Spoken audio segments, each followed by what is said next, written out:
This week, the former operators of a chain of 7-Eleven stores in Victoria were hit with fines of $150,000 for systematically underpaying staff.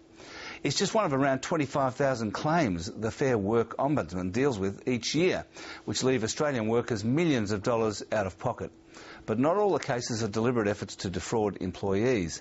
Some of the biggest amounts owing and biggest penalties handed out are simple processing mistakes in large organisations. Neil Woolrich reports that businesses are being urged to run special audits to avoid being dragged before the courts.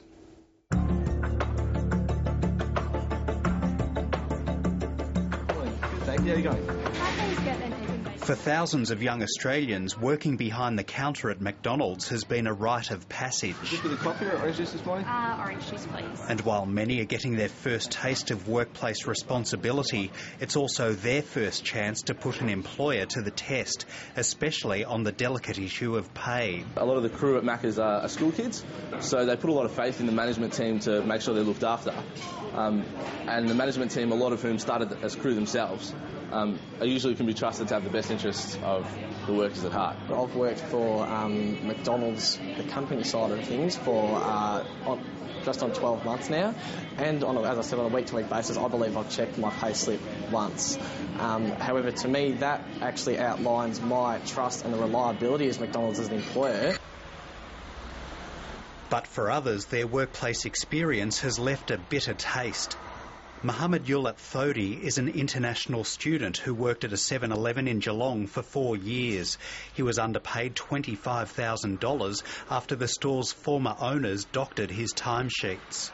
Well, I believe, it's a widespread. It's not just in 7-Eleven. In most of the servos, some convenience stores, some of the hospitalities like restaurants, I know personally some of them still working underpaid. I know them. They're afraid of standing up. The 7-Eleven franchisees and their private company were fined $150,000, some of which is to repay 6 workers owed $90,000. But it's now nearly 3 months since the original order for restitution. They still haven't paid us any single cent, okay? So I don't know how they're going to pay and how the Ombudsman is going to chase it. I have no idea, because if they had any intention to pay us, they would have already done it and got less fine from the judge. Sometimes not only do mistakes occur, but also they occur on quite a large scale. And when it's very clearly the case that people have gone out of their way to avoid their obligations, we'll take them to court. And sometimes we receive penalties which are quite significant.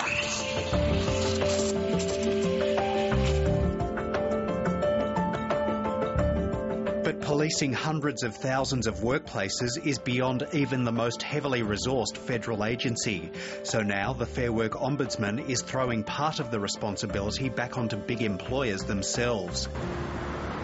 McDonald's Australia is the first employer to sign up to a proactive compliance deed with the Fair Work Ombudsman. The company has agreed to self-audit a sample of about 10% of its pay packets over 1 week in 2009 and another week in 2010 to make sure staff have been correctly paid.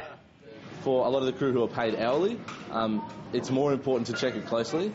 But at the same time, I think that McDonald's especially can be relied upon to sort of pay, and you can look each week and know that for the hours that you're putting, you're being paid fairly for those. So, and that's important for a worker. To go through and audit 2 sets of pay periods over 2 years, there's time involved to go through and do that, but it's a time that we think is worth investing to make sure that we can show our people and the Fair Work Ombudsman that we are compliant to the letter. And what, of course, that is about is to demonstrate to not only themselves but to ourselves as well that people have been paid correctly, and if there have been problems, and inevitably there might be a few problems, that they are rectified with no fuss and very quickly. Each year, the Fair Work Ombudsman chases around 25,000 underpayment claims, recovering close to $25 million. A 2009 audit by the Ombudsman found that 30% of 7-Eleven franchises are in breach of workplace laws. And it's not the only large organisation to have been caught up in an underpayment case. In 2009, Toys R Us was liable for nearly $1 million to 1,000 staff who were inadvertently underpaid. Hungry Jack's was found to have underpaid 700 Tasmanian workers more than $650,000 between 2006 and 2008 because their workplace agreement hadn't been registered. And last year, the clothing retailer Cotton On handed over $250,000 to workers who hadn't been paid for attending training sessions. And what we've found is that the courts over the past 3 to 4 years have started to take quite a firm view about non-compliance with workplace relations laws, and so this does really become quite a reputational risk for any business as well as a legal risk, and clearly it's one that should be avoided. Nicholas Wilson says many underpayment claims are made against small and medium-sized businesses, but he hopes other large firms will follow McDonald's and sign up to proactive compliance deeds. The kind of activity we have here is not necessarily to be looking at punitive action against companies where they haven't done the wrong thing.